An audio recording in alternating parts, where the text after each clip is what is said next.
시간에 주신 하나님의 말씀은 출애굽기 19장 1절에서 6절에 이르는 말씀입니다. 우리 다 같이 일어서서 저와 여러분이 한 절씩 교독하시겠습니다.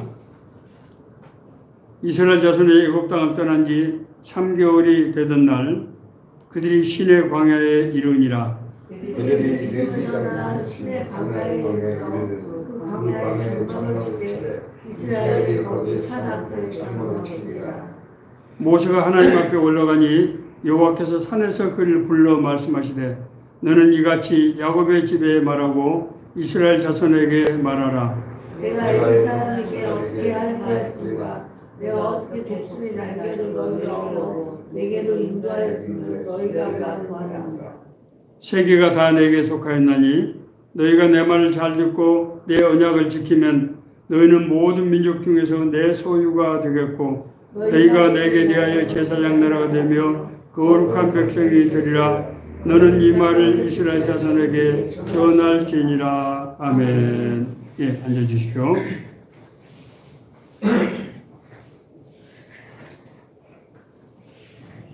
젊은 시절 제가 한때 신앙적인 회의가 온 적이 있었습니다. 내가 교회를 매주 이렇게 다니고 교회에서 또 일정한 역할을 맡아서 나름대로 봉사를 하고 있는데 내가 신앙이 무엇인지 어떻게 하는 것이 올바른 신앙생활인지에 대해서 잘 확신이 서지 않는 겁니다. 우리가 구원받는다는 하는 것이 내가 지금 신앙생활 하는 것이 죽어서 천국 가려고 하는 것인가, 천국에 가게 될지 못 가게 될지를 도대체 누가 안단 말인가. 아니면은 매주 목사님 설교를 듣고 이 세상에서는 착하게 산다고 하면은 그것이 올바른 신앙생활인가, 이런 생각들이 들기 시작하는 겁니다. 그래서 한때 내가 계속해서 이런 신앙생활을 해야 되나 하는 그런 신앙적 위기가 온 적도 있었습니다. 물론 모든 사람에게 공통된 현상이 아닐 수는 있겠습니다만, 그러나 많은 사람들이 한두 번쯤은 저 같은 신앙의 회의 과정을, 메마른 광야를 걷게 되는 그런 과정을 거치게 되는 것이 아닌가 생각이 됩니다. 지금 돌이켜 생각해 보니까 내가 구원이라는 것에 대해서 확실한 그런 신학적인 그런 이론을, 그런 내용을 알지 못하고 있었기 때문에 오는 그런 혼란이 아니었던가 하는 그런 생각이 듭니다. 오늘 이 성경의 말씀은 하나님께서 아브라함과 언약을 맺으셨는데 아브라함과 너의 자손을 택해서 나의 백성이 되게 하고 나는 너희 아버지가 되고 하나님이 될 것이다. 그리고 내가 너희를 통해서 너희들이 제사장 나라가 되어서 모든 족속들이, 인류가 하나님이 어떤 분인지를 알게 하고 그 하나님께 인도하는 그 역할을 맡기게 될 것이다 라고 약속을 하셨습니다. 그리고 이제 성경에 보면 그 약속이 계속해서 진행되는 것이 이스라엘의 역사예요. 이 약속에 따라 이스라엘 백성은 아브라함의 손자인 야곱의 때 그 자기들이 살고 있는 가나안 지역에 7년의 대기근이 오게 되는데 하나님의 역사로 그의 가족 70명이 애굽으로 피난을 하게 됩니다. 요셉이 애굽 총리였기 때문에 가능한 일이었죠. 그래서 나일강 변의 고센 땅, 그러나 아무리 가물어도 물이 그치지 않는 그 고센 땅에서 430년 동안 지내면서 큰 민족을 이루어서 이제 드디어 본격적으로 가나안 땅에 진입해서 가나안 땅에 정착하게 될 바로 그런 시점이 됐던 겁니다. 그래서 이제 하나님의 도움으로 천신만고 끝에 애굽에서 탈출해서 가나안 이 광야에 들어선 지 3개월이 되는 바로 그 시점이었습니다. 그때 하나님께서 모세를 부르신 것입니다. 부르셔서 이제 하나님께서 율법을 이제 내리시는 바로 그 장면입니다. 이스라엘 백성이 광야에 처음에 아마 하나님께서 한 2년 정도를 생각하셨던 것 같은데, 이스라엘 백성은 가데스 바네아에서 정탐꾼의 잘못된 보고로 가나안 땅에 들어가지 못하면서 38년을 더 광야에서 유리 방황하다가 40년 만에 이제 가나안 땅에 진입하게 되는데, 이스라엘 백성이 광야에서 40년 동안 있으면서 했던 것이 두 가지. 첫째는 하나님께서 계명을 내리신 것이고, 두 번째는 성전 제사를 드리는 거예요. 제사의 규례에 관한 것이었습니다. 그 두 가지를 이제 거기서 하나님께서 가르치는 그 규례를 배우게 되었습니다. 하나님께서 먼저 10계명을 비롯한 율례와 규례를 하나님께서 이제 모세를 통해서 이제 시달하시는 것입니다. 하나님께서 이제 율법을 내리신 그 이유가 무엇일까? 그것은 그 율법의 내용을 보면 우리가 이해할 수 있습니다. 자, 첫째, 율법의 구조를 보면은 지금 제가 말씀드린 10계명만 우선 가지고 말씀을 드리는 겁니다. 하나님과의 관계와 이웃과의 관계 두 개의 영역으로 규정되어 있는 것을 볼 수 있습니다. 먼저 하나님과의 관계입니다. 너희는 모든 민족 중에서 내 소유가 되게 하겠고 내가 너희에게 대하여 제사장 나라가 되며 거룩한 백성이 되게 하리라. 하나님께서 이스라엘 백성을 어떻게 한다고요? 자기의 소유가 되게 해서 하나님의 백성, 거룩한 백성이 되게 하겠다는 거예요. 하나님께서 이스라엘을 내 소유가 되게 하겠다고 하는 것은 이스라엘에 몇 개, 12개 지파가 있잖아요. 그 중에서 하나님의 일을 하는, 하나님의 일 전적으로 하는 지파가 무슨 지파입니까? 레위 지파죠. 하나님께서 이스라엘 민족을 모든 족속 가운데 선택하는 것은 바로 그 레위 지파를 상정하시면 됩니다. 내 소유가 돼서 제사장의 나라가 되게 하겠다. 이것이 하나님께서 이스라엘 민족을 택한 이유죠. 그래서 하나님께서 우리에게 은혜를 베푸실 때 가장 근본적인 은혜는 하나님과의 관계가 형성이 되는 것인데, 그 관계는 우리가 하나님의 소유가 됐다고 하는 것을 의미하는 거예요. 하나님 나라의 주인공인 그 역할을 우리가 하게 됐다고 하는 것을 의미하는 것입니다. 이것이 하나님께서 우리에게 은혜를 베푸신 것이고 우리와 하나님과의 관계가 형성된 것입니다. 자, 여기서 하나님께서 우리가 하나님의 소유가 된다고 하는 것은 하나님께서 우리 삶의 주관자가 되시고 인도자가 되신다고 하는 것을 의미하는 거예요. 여러분 생각해 보세요. 우리가 늘 하나님을 아버지 또 하나님의 자녀라는 말을 그런 고백을 하게 되는데, 하나님은 천지 만물의 창조주예요. 그리고 이 온 세상의 모든 생명체의 생사화복을 주관하시는 그런 주관자입니다. 그런데 그 하나님이 우리 삶에, 내 개인 삶에 주관자가 되시고 인도자가 되신다고 하는 것은 우리 일찍이 인류가 누구도 상상할 수 없었던 그런 얘기예요. 그것을 하나님은 나는 너의 아버지가 되고 너희는 나의 자녀가 될 것이다. 이렇게 표현하고 있는 거예요. 여러분, 우리의 아버지는 어떤 분입니까? 우리를 낳으시고 우리 갈 길 인도하시고 우리를 보호하시고, 그래서 우리가 사람으로서 떳떳하게 살 수 있도록 만드시는 분이에요. 하나님이 우리 개개인에게, 우리 인류 역사에게 아니에요. 인류 전체에게 할 뿐만 아니라 우리 개개인에게, 나에게 그렇게 하신다는 거예요. 자, 두 번째로는 하나님께서는 나는 너희의 왕이 되고 너희는 나의 백성이 될 것이다. 자, 하나님이 아버지가 되고 우리가 자녀가 된다고 하는 것은 인격적인 관계죠. 그렇지 않습니까? 네. 그런데 하나님은 왕이 되시고 우리가 백성이 된다고 하는 것은 무슨 관계입니까? 이것은 사회적 관계를 말하는 거예요.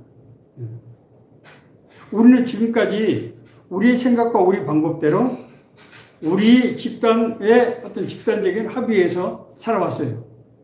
자, 그런데 이제 하나님께서 우리 왕이 되셔서 우리 족속, 우리 민족, 나라의 갈 길을 주관하시고 인도하시겠다는 거예요. 자, 그렇게 하려고 그러면은 뭐가 필요하겠습니까? 하나님의 법이 있어야 되겠죠.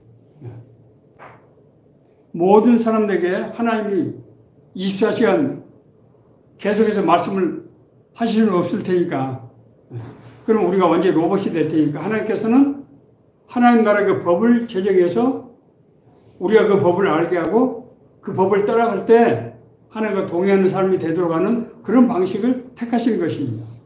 그래서 이스라엘 민족이 이 가나안 땅에 들어가기 위해서 예비 기간인 이 광야에 3개월이 됐을 때, 그 광야 생활에 어느 정도 적응을 했을 때 하나님께서 이 율법을 내리신 것입니다.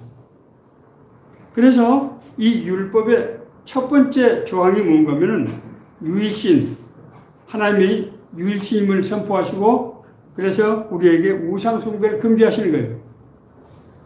나 외에 다른 신들을 내게 두지 말라.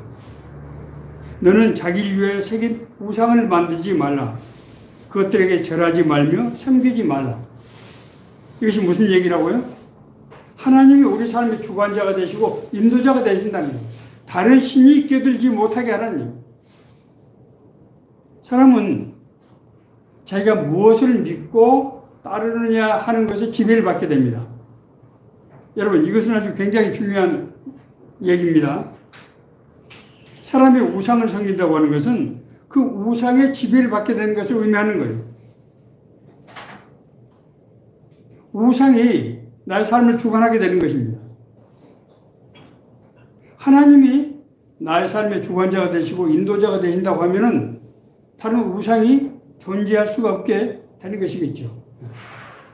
자, 두 번째 계명은 안식일과 제사에 관한 것입니다. 안식일을 지켜 거룩하게 하라. 너희가 엿새 동안은 힘써 일하지만은 제7일은 이날을 안식일로 지켜서 제사를 드리라고 하신 것입니다. 이 안식일의 이제 의미에 대해서 하나님께서는 모세에게 내가 너희를 애굽의 그 노예 가운데서 해방한 하나님이다 라고 말씀하고 있습니다.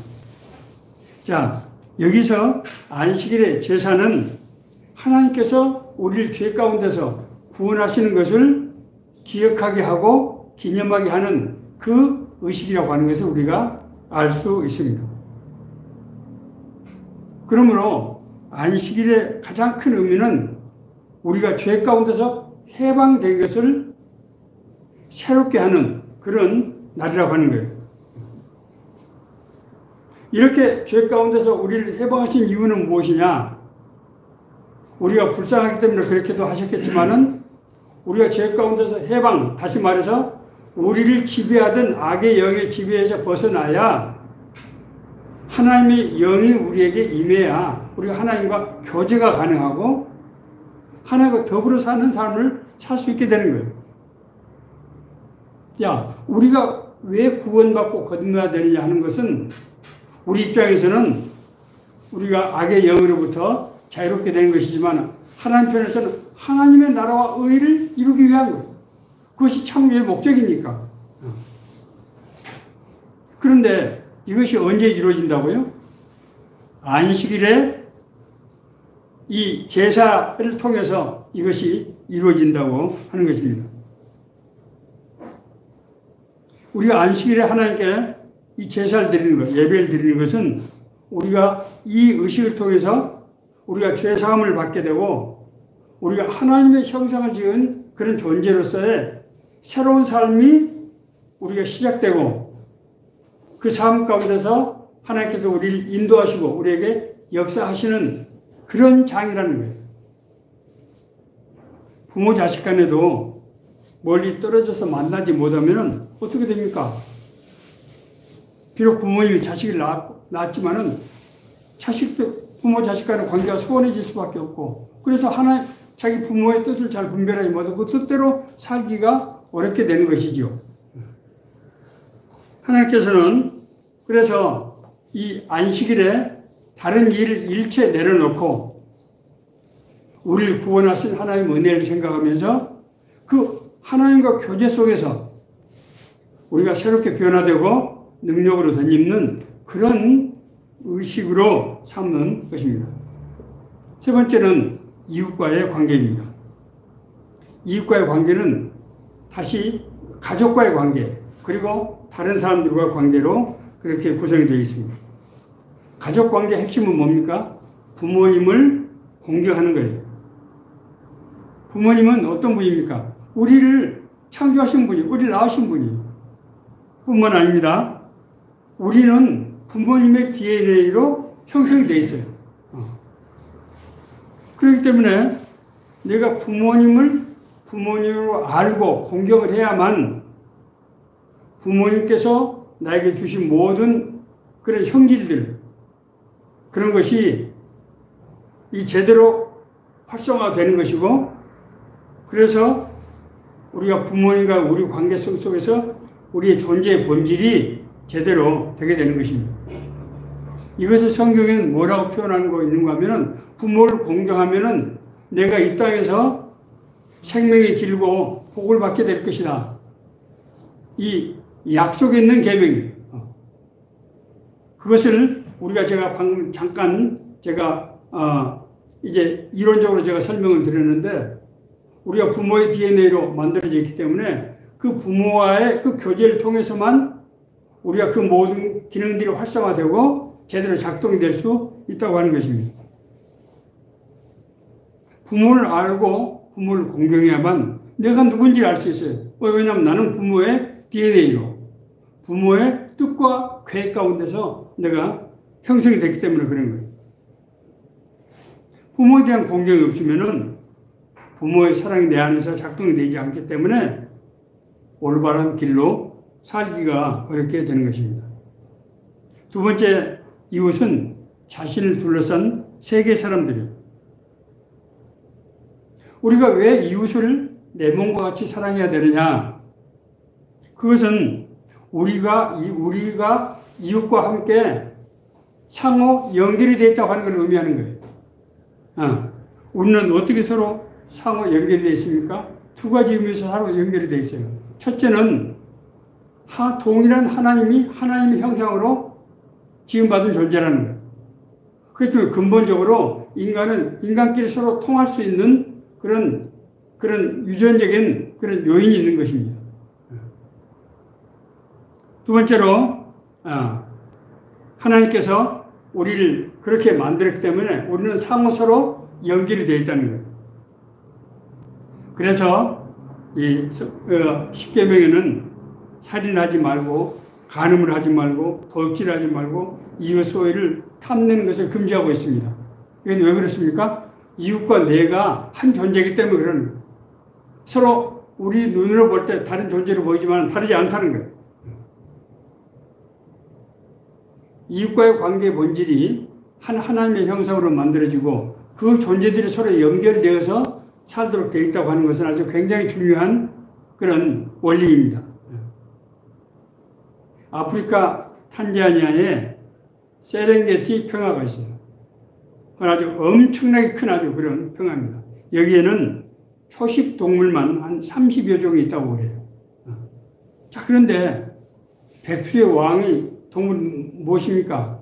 사자죠. 사자는 절대로 한 종만 잡아먹지 않습니다.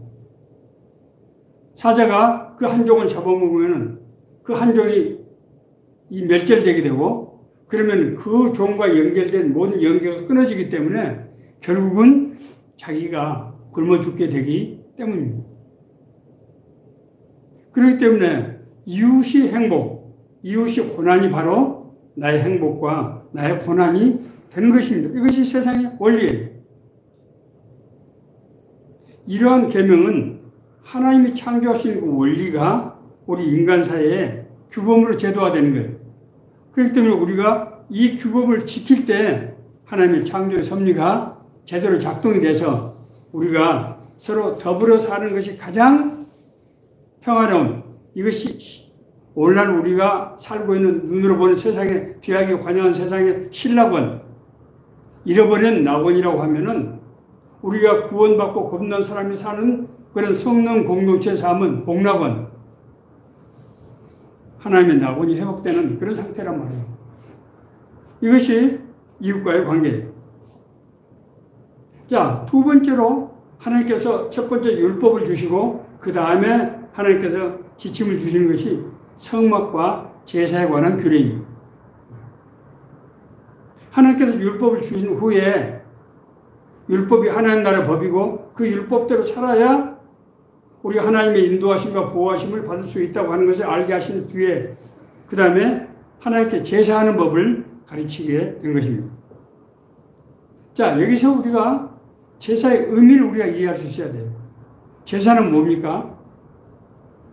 와서 목사의 설교를 듣는 것입니까? 교인들끼리 교제하는 것입니까? 아닙니다. 제사는 나의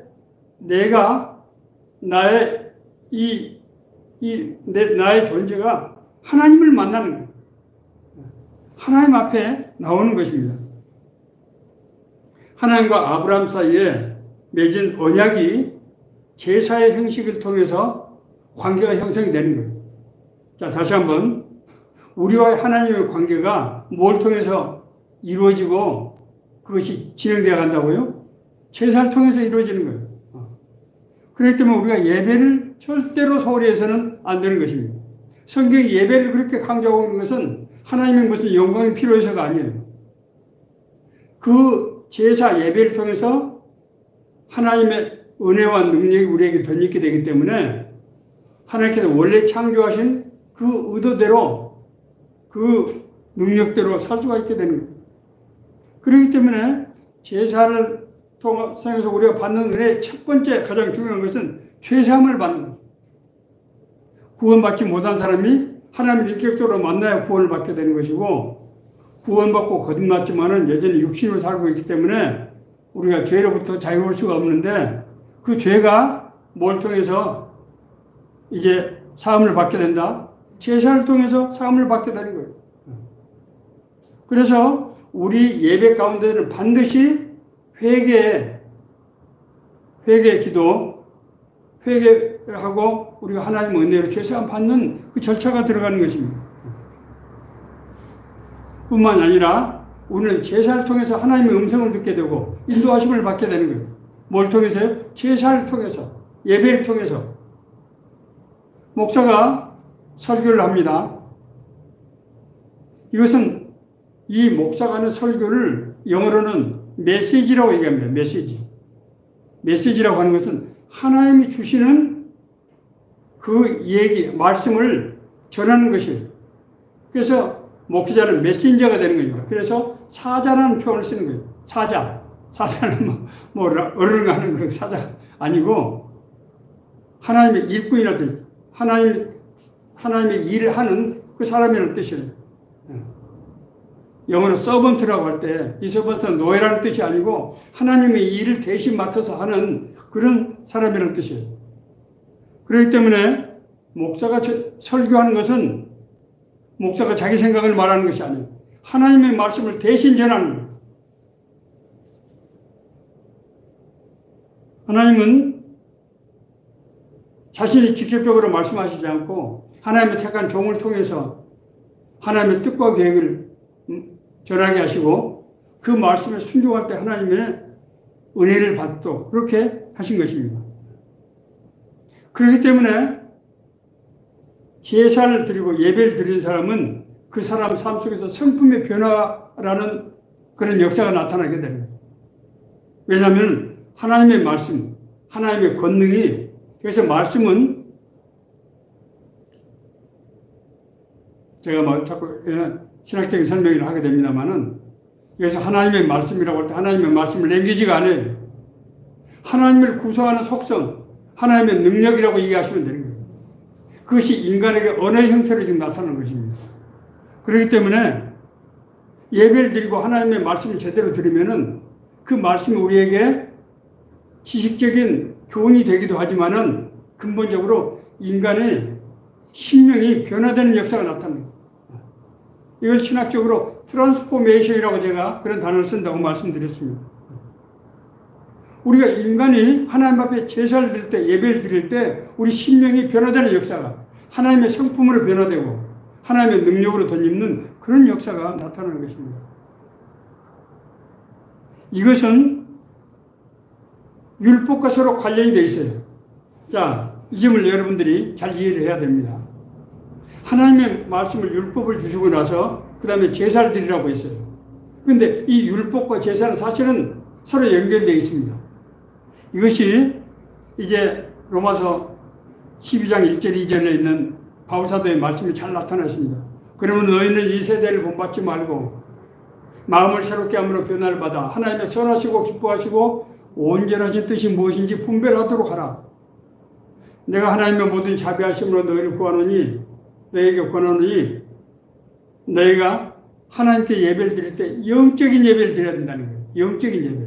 그 영적인 예배는 무슨 예배인가 하면은 이 세상을 본받지 않고 삶 가운데서 하나님의 뜻과 계획을 분별해서 그 뜻대로 살려고 하는 그 노력, 그 삶이 바로 우리 구약시대에 제물 드리지 않습니까? 그 제물이 될 때 하나님의 영의 예배가 된다는 거예요. 자, 그렇기 때문에 이 예배 안에서 하나님의 율법과 제사가 서로 만나게 되는 거죠.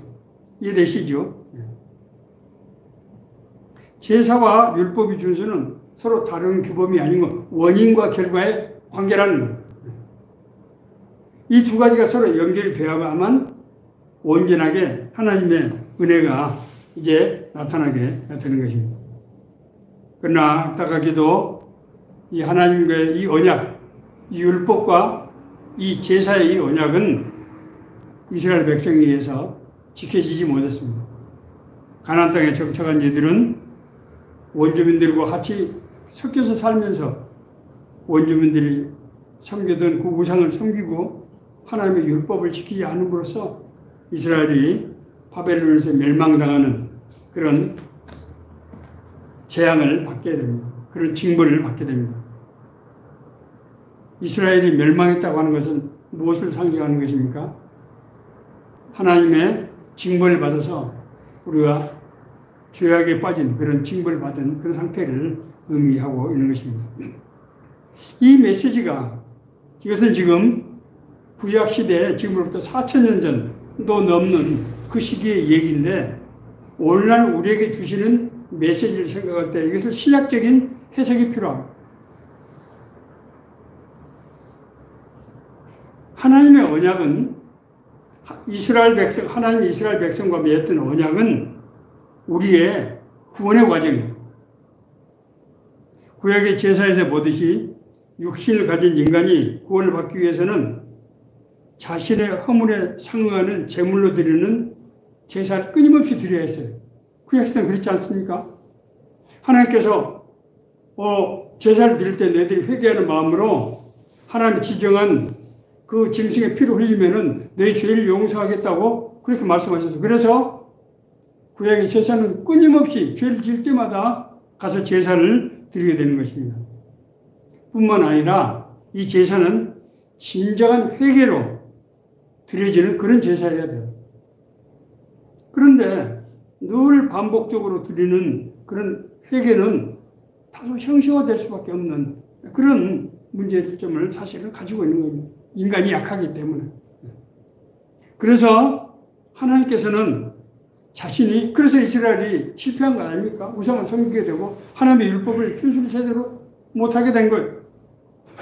하나님께서는 자신이 사람의 모습을 몸으로 오셔서 인간의 죄를 자기가 제물이 됨으로써 대신 갚으시고, 그래서 우리를 죄를 용서하시고 다시 하나님과의 화합의 길, 하나님의 소유가 되고 하나님의 백성이 되는, 하나님의 자녀가 되고 백성이 되는 그 원상을 회복하셨다고 하는 것입니다. 이것이 히브리서 9장 11절 12절에 있는 말씀입니다. 그리스도께서 장래 좋은 일에 대제사장으로 오사 염소와 송아지의 피로 하지 아니하시고 오직 자기의 피로 영원한 속죄를 이루사 단번에 성소에 들어가셨느니라. 그동안의 구약시대 매번 죄를 질 때마다 드렸던 제사를 하나님이 사람의 모습을 입고 오셔서 인간의 모든 죄를 단번에 용서하심으로써 단 이례적으로 영원한 제사가 됐다고 하는 것입니다. 그래서 우리가 하나님과의 단절이 되었던, 옛날에 우리가 하나님을 우리가 불순종해서 징벌 받아서 하나님은 우리 인간의 심령 속에서 우리 하나님의 형상이 사라져버린 상태에서 하나님과 단절이 되었던 그 상태가 우리가 구원받고 거듭남으로 다시 우리 심령 속에서 하나님의 형상이 회복이 되는데, 그래서 신학적으로는 이런 의미의 구원을 reconciliation이라는 단어를 쓰는데, reconciliation, 이것은 화해, 화합, 이런 의미. 우리 구원이 뭘 위한 것이다? 하나님과의 화해, 화합을 위한 것이다 라고 하는 그런 의미입니다.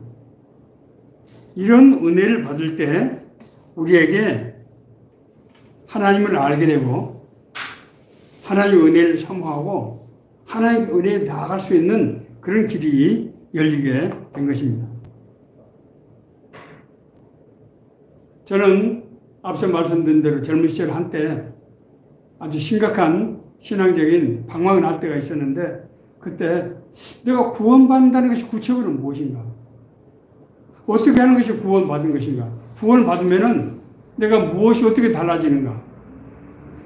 그리고 내가 천국에 간다는 얘기는 도대체 무슨 얘기인가? 어떻게 천국을, 내가 로켓을 타고 가는 것도 아닌데 어떻게 천국을 간다는 말인가? 이런 회의에 빠진 적이 있었다고 제가 말씀드렸습니다. 하나님과의 언약은 하나님과의 관계 형성이라고 말씀드렸습니다. 하나님께서 아브라함을 찾아오셔서 너는 본토 친척 아비의 집을 떠나서 내가 너에게 지시할 땅으로 가라. 내가 너를 큰 민족을 이루고 내 이름을 창대케 하리니 너는 복의 근원이 될 것이다. 바로 그거예요. 이건 제사장의 나라가 된다는 뜻이에요. 제사장의 나라가 된다고 하는 것은 모든 족속을 대신해서 하나님 앞으로 인도하는 그 역할을 하게 됐다는 거예요. 하나님께서 우리를 구원하신 것은 우리가 구원받고 싶어서 구원받은 것이 아니에요. 하나님께서 우리를 찾아오신 거예요. 뭘 위해서? 우리를 구원시키기 위해서. 그래서 제가 늘 강조해서 말씀드린다만 로마서 8장 29절 30절의 말씀. 하나님께서 우리를 미리 아시고 우리를 부르시고 우리를 의롭다 하시고 우리를 영화롭게 하셨느니라. 하나님의 영광에 들어가게 하셨느니라. 하나님의 부르심은 뭐라고요? 하나님과의 관계 형성이라는 거예요. 하나님의 관계 형성. 하나님과 전혀 관계가 없었어요. 내 생각과 내 방법, 내 힘으로 살아가던 인생이 하나님께서 나의 삶에 찾아오심으로 내가 하나님의 자녀로 회복이 되면서 내가 하나님과 하나님의 음성을 듣고 인도하심을 받고 하나님과 동행할 수 있는 그런 삶이 되어 있단 말입니다. 그러나 이것은 우리의 심령 속에서 형성된 역사예요. 하나님이 우리를 그냥 완전히 자동적으로 그렇게 하도록 만들었으면은 우리가 다른 것이 필요 없을 텐데 하나님은 우리를 절대 로봇으로 만들지 않으셨어요. 우리는 하나님의 형상으로 만들어지기 때문에 하나님의 창조성을 가지고 있어요. 의지적인 선택을 할 수 있는 그런 능력을 가지고 있다고. 그렇기 때문에 하나님 우리에게 주시는 이 은혜를 우리가 유지하면서 발전 심화시키기 위해서는 어떻게 해야 된다? 반드시 두 가지를 지켜야 된다는 거예요. 첫째는 하나님께 예배하는 것입니다. 하나님께 예배하는 것은 우리가 하나님의 은혜를 새롭게 덧입는 것인데, 아남네시스, 그 은혜를 새롭게 계속해서 반복적으로 새롭게 하는 거죠. 우리 안에서 하나님의 구원의 역사가 새롭게 돼서 우리 심령이 하나님의 성품으로 바뀌게 되고, 세상에 비록 때가 묻고 흠이 있지만 바뀌게 되고, 하나님의 음성을 들을 수 있게 되고, 하나님의 인도하심을 받을 수 있게 되고, 하나님 주시는 권능으로 우리가 덧입게 됐다고 하는 것입니다. 이것은 뭘 위한 것이냐? 우리 삶을 통해서 하나님의 나라와 의가 이루어지게 하기 위함입니다. 그래서 우리가 하나님의 은혜를 받았음에도 불구하고 우리 삶 가운데서 하나님의 나라와 의를 이루지 못하는 삶은 이건 불완전한 삶이에요. 하나님께 불순종하는 것이 되는 것이죠. 하나님께 불순종할 때 하나님의 은혜를 우리는 받을 수 없게 되는 거예요. 이제 두 가지, 예배와 우리가 말씀에 순종해 살아가는 삶은 서로 연결이 되어 있다는 거예요. 원인과 결과예요. 이게 둘은 하나로 되어 있다는 거예요, 사실은. 그래서 우리가 이런 하나님과 관계가 형성될 때 우리가 존재의 변화가 이루어지는데, 존재의 변화는 첫째는 맨 처음에는 생명의 회복이에요. 우리가 죽었던 영이 생명의 회복. 수가성의 여인이 그러지 않습니까?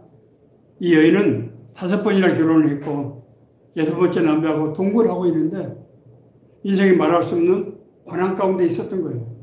왜 그렇습니까? 육신은 살아있는 것처럼 보이지만 그 안에는 하나님의 생명이 없었기 때문에. 그래서 예수님께서 내가 주는 물을 마시는 자는 영원히 목마르지 않는다. 영원히 솟아나는 생명수가 될 것이다.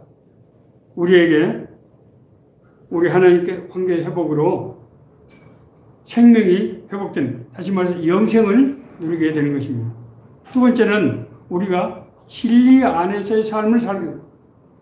여기서 진리라고 하는 것은 하나님의 창조의 섭리, 우리를 향하신 하나님의 뜻과 계획이에요. 육신의 욕망으로 자신 생각하는 가치를 추구하는 삶에서 하나님의 뜻과 계획 가운데 우리가 인도를 받게 되는 이런 삶을 살게 되는 것입니다. 세 번째는 하나님과 교제하는 삶입니다. 하나님과 단절된 삶에서, 지금까지 내 힘과 방법으로 내 생각으로 살아온 삶에서 하나님의 인도하심과 보호하심을 받고 진짜로 하나님과 동행하는 삶을 살게 됩니다. 그 결과로 우리 삶 가운데서 하나님의 뜻과 계획, 나라가 이루어지게 되고, 이 과정을 통해서 우리는 죽어서나 살아서나 하나님과 동행하는 그런 삶을 살게 된다고 하는 것입니다. 우리가 오늘날 세상에서 볼 때 정말 죄악이 관영하고, 우리가 정말 우리 힘과 방법으로 어떻게 이 험한 세상을 살아갈 수 있을까 하는 근심, 걱정을 하는 순간에 우리는 꿈과 소망을 잃게 되고 육신에 매이는 그런 삶을 살 수밖에 없게 됩니다. 오늘 이 어지러운 때 이 말씀, 우리에게 주시는 하나님의 은혜의 말씀, 생명의 말씀 되기를 간절히 바랍니다.